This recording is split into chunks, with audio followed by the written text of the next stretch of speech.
Next problem. Three forces are acting on the system.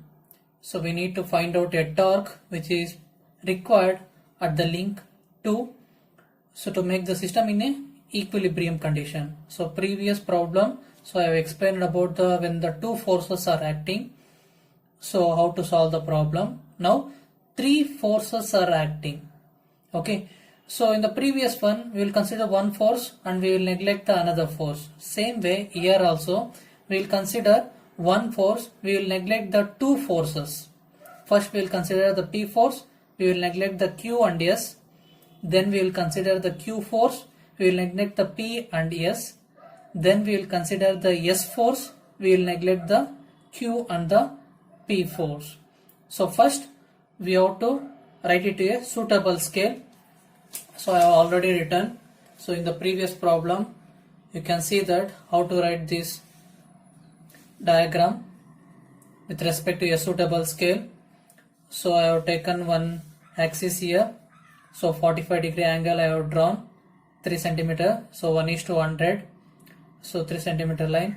Then with the help of the compass, I have drawn the arc and I have taken the BC as 6 centimeter.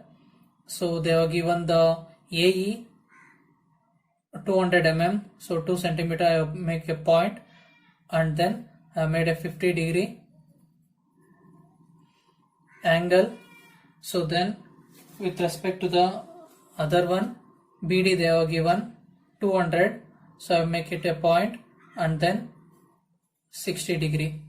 So 60-degree I have made the mark and I have written the diagram. Okay, so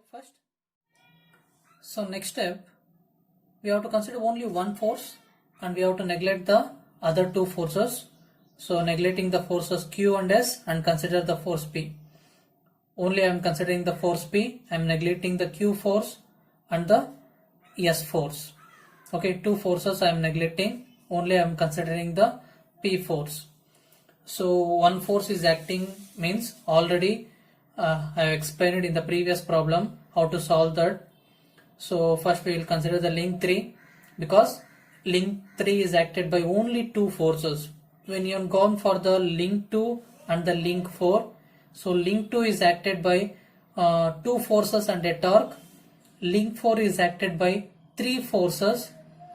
So the link 3 is acted by only two forces. So that's why I will consider the link 3.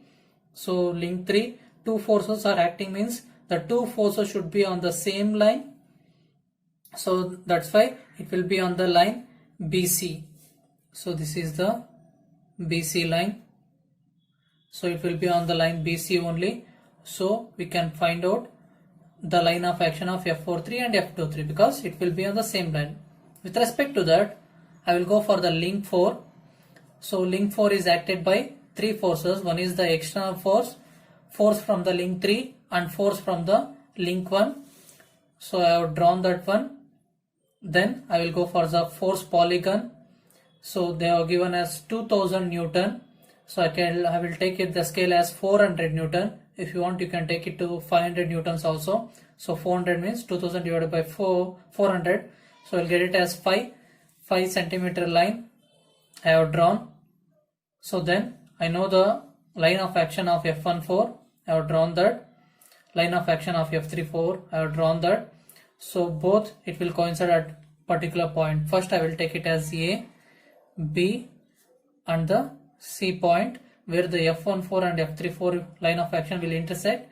I will take it as point C. So we know the direction of P and we know the magnitude of it. So since it will make it as a closed polygon, so the direction will be a continuous one. So this is the direction of F34 and this is the direction of F14. So from the force polygon, we know the direction of F34 and F14. We can know the magnitude of it also. So required one is the F34. So I have found out only the F34.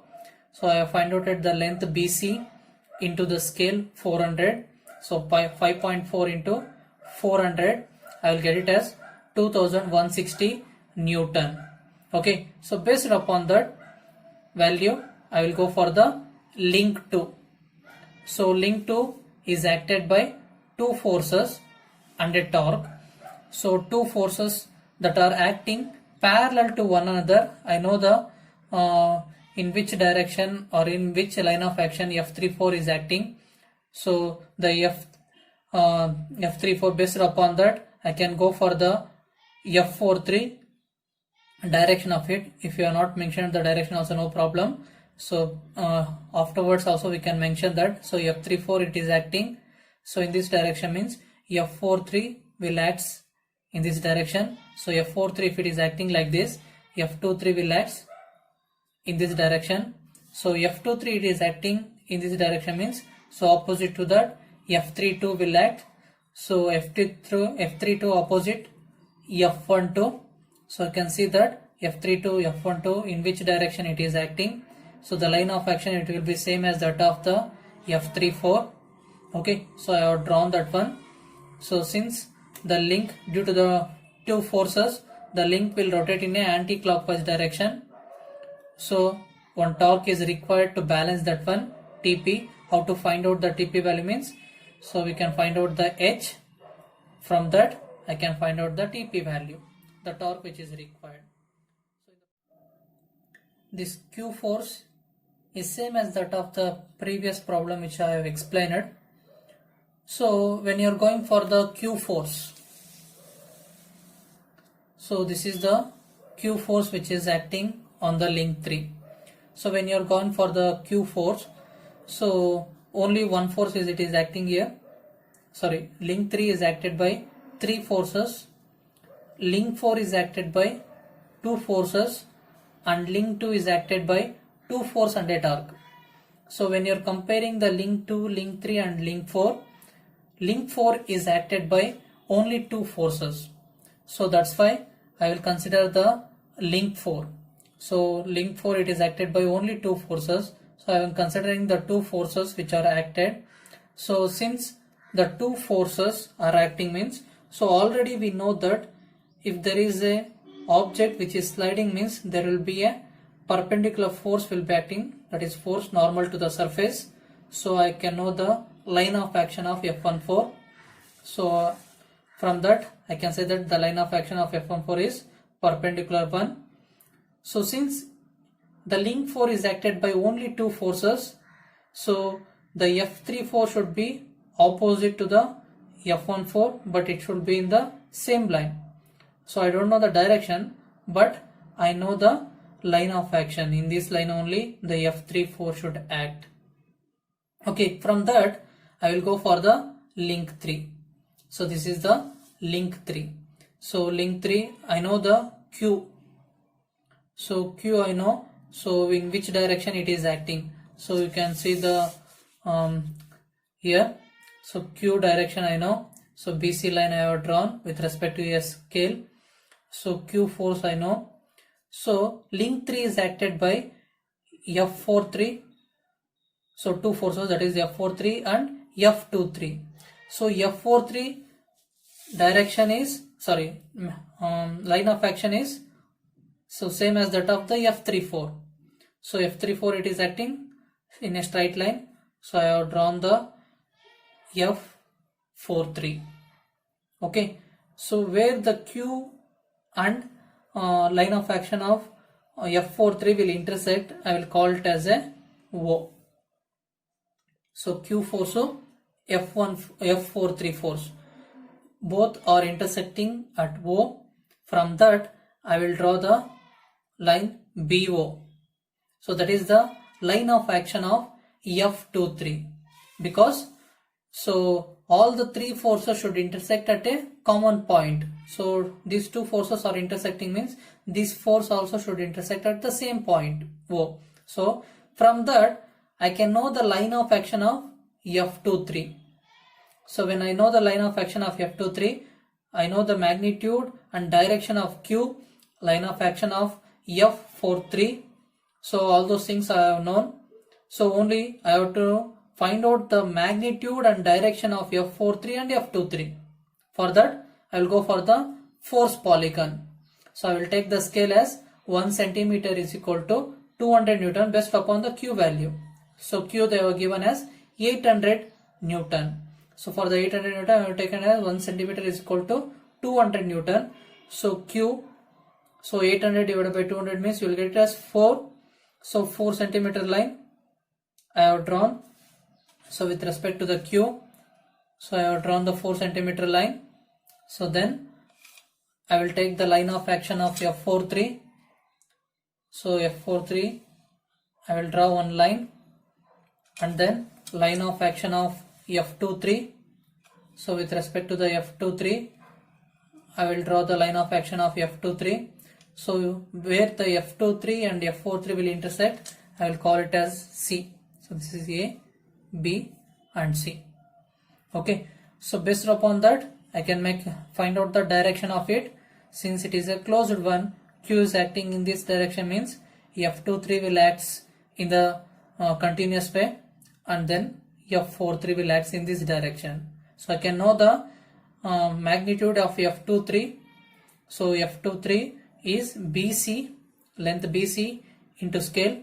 BC is 3.3 into scale is 200. I will get it as 660 Newton. So 660 Newton is the force which is obtained from this force polygon.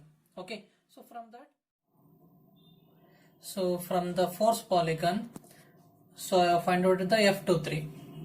So from F23, so I can know the F32 direction because both are opposite to one another. So F23 it is acting in this direction means F32 will act in this direction. Okay, so from that I can know the value of F12.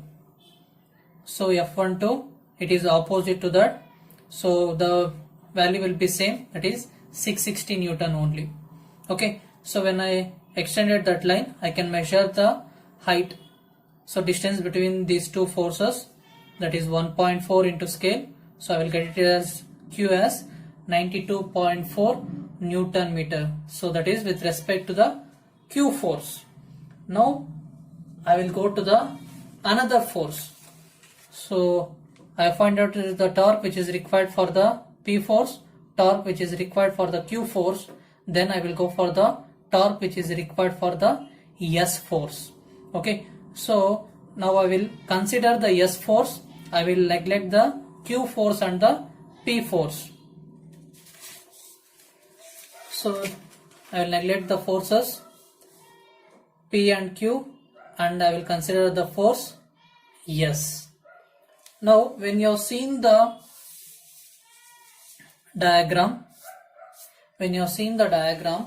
so the link 3 and the link 4, since we have not considered the Q force and the P force, link 3 is also acted by 2 force. Link 4 is also acted by only 2 forces. So link 4, if you consider the link 4, so it is acted by 2 forces means, so the F14 always it will be a normal force, that is the perpendicular one. So this is the line of action of F14. Since the fourth link is a 2 force member, so the another force will be also in the same line. Which force it is? Line of action of F34. It is also in the same line. When you go for the link 3, since we have not considered the Q force and the P force, so the link 3 is also acted by only 2 forces. What are those? So line of action of F43 and F23. So this is the line of action of F23. So why it is in the same line? So it is acted by only 2 forces. So 2 forces are acting means it should be act on the same line. Now when you check these forces F34 and F43, so F34 and F43 should act in the same line, but here the F34 it is acting perpendicular, so F43 it is acting in an inclined line. Okay, so it is possible? No, it is not possible. Okay, so for that I will say that all those forces are equal to 0. So it is why? Because it is not possible. So F34 it is acting the perpendicular one, F43 it is acting in a inclined one. So both are not same. So both the forces are not acting in the same line. So that's why, so that magnitude will be equal to 0. When you're considering the magnitude is equal to 0, we can consider in any directions. Okay. So F34 and F43 are equal to 0 means then F14 is also equal to 0, F23 is also equal to 0. So there is no force F34, F43, F14 and F23. So F23 is equal to 0 means F32 is also equal to 0. So when you are considering the link 2, there is no F32 force, but there should be two forces and one torque, right? So I already know that. So we are considering the S force. So S force is the distance between this line is A and E is 2 centimeter. I will make a mark of it. Since I am writing in the different page, once again I can measure that angle. So angle acting is 50. So 50 degree I can mark.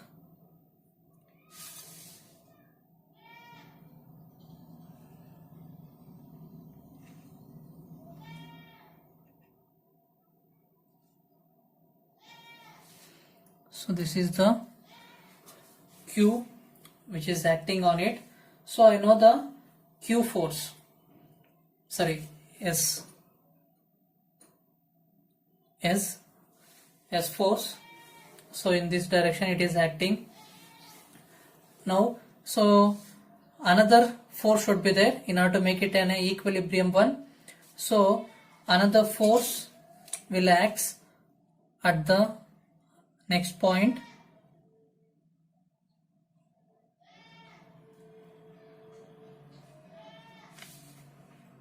So another force should act in this point. So what is that force?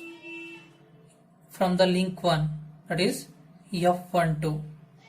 Previously there is a F32 force. So since the F32 force is equal to 0, there is no force in that. So there is a S force and the F12 force on the link 2. So due to the S force and the F12 force, it will produce us one torque.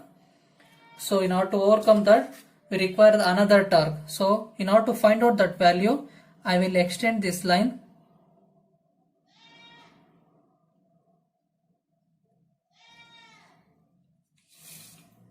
I will mention one point here. Shall draw one perpendicular line.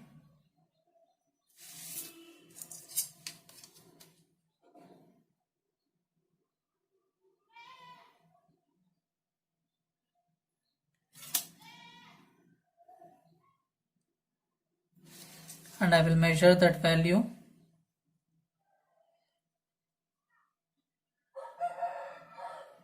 It is 1.4. So it is the H value. So H is 1.4 into scale. Scale is 100. Get it as 140 mm. So 140 means 0.14 meter. So it is producing the torque, right? So this is the link 2. So the force is acting in this direction. So this will make the link to rotate in a clockwise direction. So there should be another torque which will make the system in equilibrium, that should act in a anti-clockwise direction. So that value is TS. So I have to find out the TS. So TS, I have to consider one force, any one force. I can consider the S into H. What is the S value? It is the 1000 Newton. 1000 into 0.14, so I will get it as 140 Newton meter. So 140 Newton meter is the torque which is produced. So in which direction it has produced?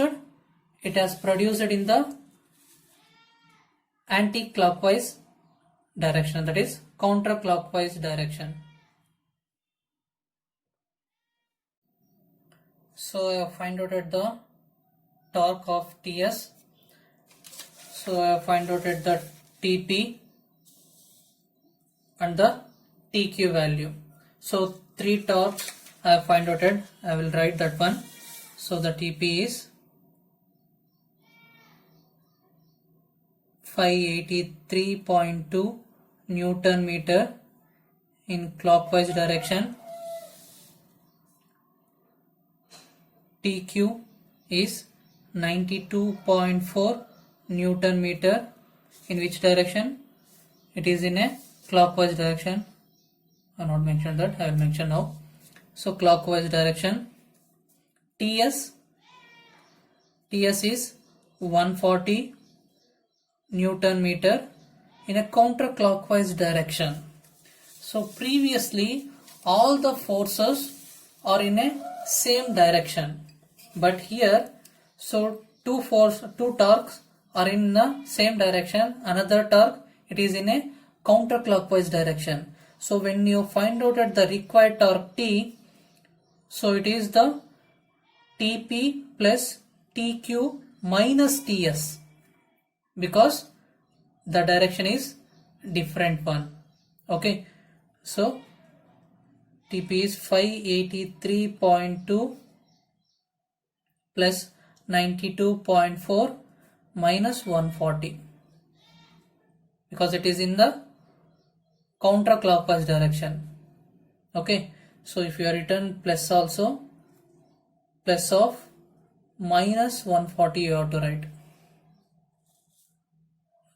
TS is counterclockwise direction, so I have to write it as minus 140. So when you calculated that, 583.2 plus 92.4 minus 140, you will get it as 535.6. So when you are comparing the clockwise and the counterclockwise, so clockwise value is greater one, so that's why the end result will be in a clockwise direction. So 535.6 Newton meter is the torque which is required to make the system in a equilibrium condition. Okay.